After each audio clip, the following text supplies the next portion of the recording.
Magandang umaga po. Muli po yung lingkod, si Chef Roy.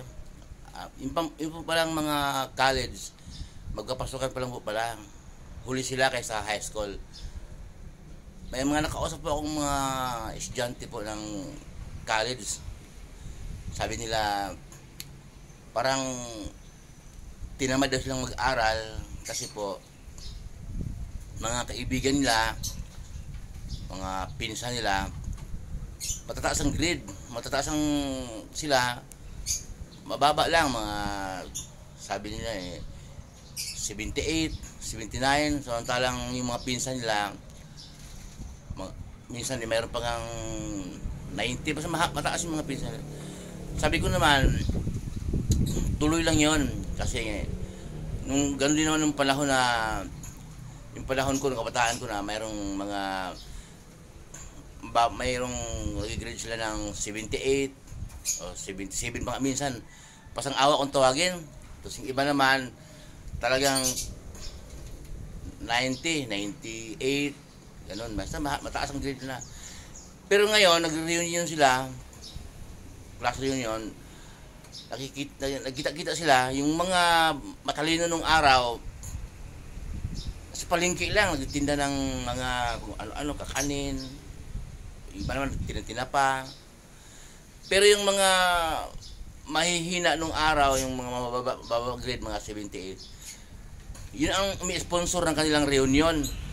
Di kotse. Yan, di kotse sa yung iba galing sa ibang bansa, magpapatawag ng reunion sa mga kaklase nila. Sila yung sagot, pero nung araw mababa ang grade nila. Hindi kahit anong gawin nila, hindi sila nag-grade ng 80, nag-average ng 80. Kaya yung palang sabi ko sa mga kabataan, paliwanag ko, huwag kang tatamarin sa pag-aaral. Kung paaralin ka din naman ng magulang mo, tuloy lang. At lagi sinasabi niyang lingkod na ano ang balakin sa buhay, may lakad man o mag-aaral man, kumuha ng exam, mag-abroad man, unahin ang Diyos.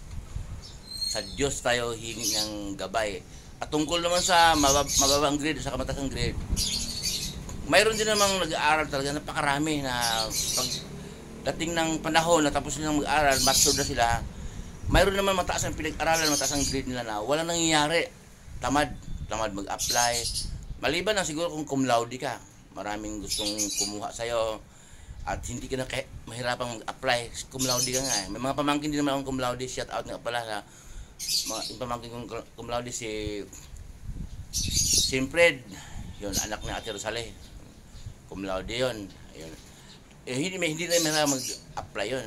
Pero yung mga matalino lang na hindi naman cum laude, mayroon din ako nakikita na pagdating ng araw, ang kanilang kabuhayan hindi ayos at hindi sila lumalakad sa turo ng ating Panginoong Hesus at tamad silang mag-apply, hanap buhay. Kaya pagdating ng panahon na mature na sila, edad 30 o 40, ang kanilang kabuhayan, hirap sila.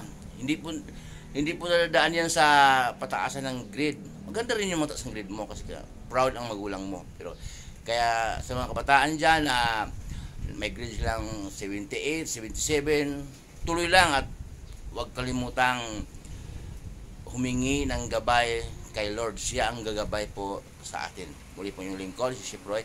Pagpapalaya po tayo lahat, sasamahan tayo ng Diyos kahit saan po tayo pupunta. Manalangin tayo bago umalis. Ano ang balakin sa buhay, hingi tayo ng gabay sa Diyos.